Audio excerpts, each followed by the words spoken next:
ना ते फंडिंगचं आपण विचारायचं. तो अंगद पण डोक्यावर पडला आणि तू पण. सावे, पहिली गोष्ट तू स्वतःसाठी पैसे मागणार नाहीयेस, दुसऱ्या कुणासाठी तरी शब्द टाकायला लागले. त्या जर धैर्यानं अंगदला फंडिंग केलं तर अंगद सुद्धा काहीतरी पार्टनरशिप दिलंच की, आणि नाहीतर रिटर्न करेल. मला नाही वाटत यात धैर्याचं काही नुकसान होईल, उलट फायदाच आहे जर पार्टनरशिप मिळाली तर. जरा दुसऱ्या बाजूनं पण विचार कर, जाऊन विचारून टाक, नाहीतर विचार करत बसशील आणि वेळ निघून जाईल.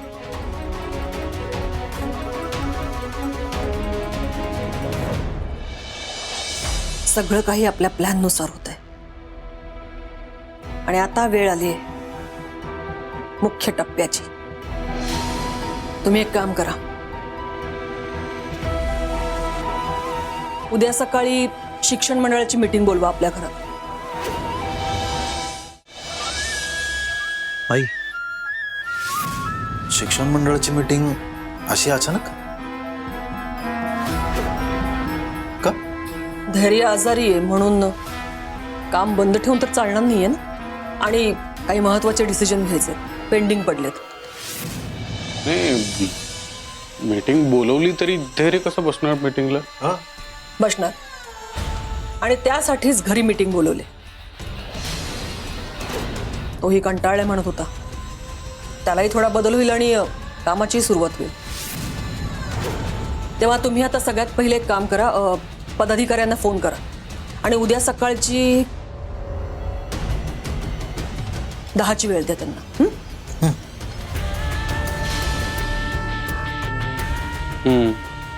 चालतंय.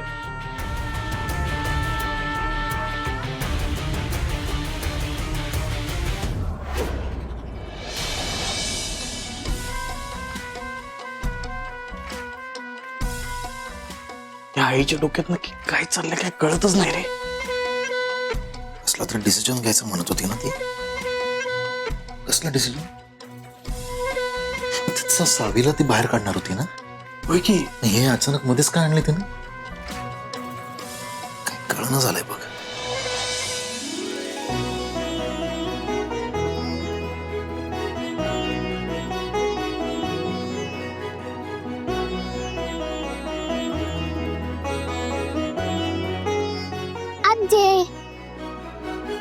अरे माझं पेढा साखर खा. आज काय आहे ग? अथर्व, तुला माहितीये आता आपल्या भाऊंचं ना ऑपरेशन होणार आहे बघ. भाऊ पुन्हा पहिल्यासारखे होणार. खरंच? पण ऑपरेशन करायला लय पैसे लागणार होते ना. वय तर लय पैसे लागणार होते म्हणून तुझी आतू लय काम करायला लागली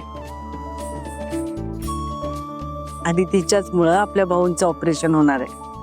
ग्रँडपा परत पहिल्यासारखे होणार, महासंघ रोज गप्पा मारणार, मला रोज गोष्टी सांगणार, माझ्यासोबत खेळणार सुद्धा. वय तर.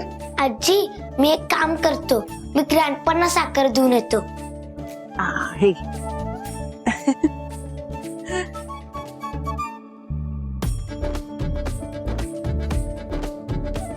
लई दिवसांनी पोरग खुश दिसायला लागले.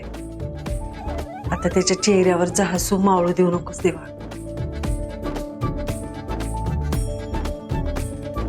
आमच्या घरावर तुझी कृपा अशीच राहू दे.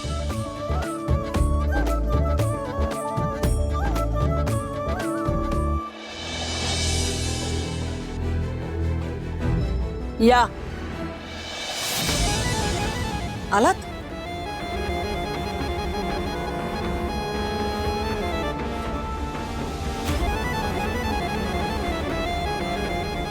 कुठे होतीस दिवसभर? मॅडम, ते जरा एक काम आलं होतं म्हणून. झालं, काही विचारलं ना की उत्तर लगेच तयार. बायको म्हणून हक्क गाजवायचा असतो ना तुला. धैर्याची सगळी जबाबदारी घेतली होतीस, मग दिवसभर बाहेर काय करत होतीस ग? आणि हो, त्याच्या गोळ्यांचं काय देतेस ना वेळेवर? नाही, तुझा थाराच नसतो ना घरात. उगाच माझ्या मुलाचा डोस चुकायला नको ग. नाही मॅडम, धैर्यांचा डोस नाही चुकते. मी इथे नसले तरी मी वहिनींना त्यांच्या औषधाबद्दल सगळं सांगून गेले होते.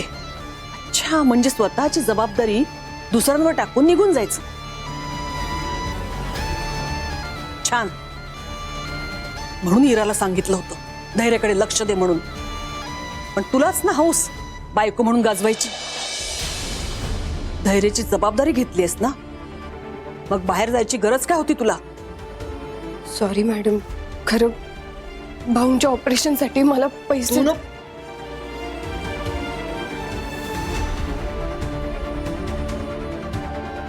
मला तर वाटायला लागले माझ्या मुलापेक्षा ना तुला भाऊंची जास्त काळजी.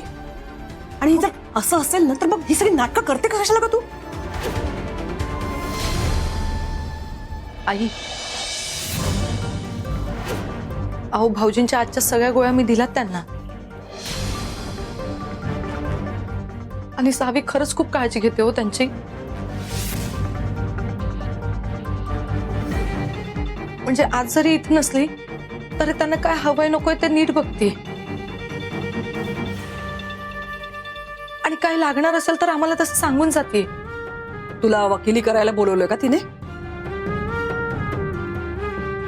बाकी कामं नाहीत का घरात? नेक. सॉरी.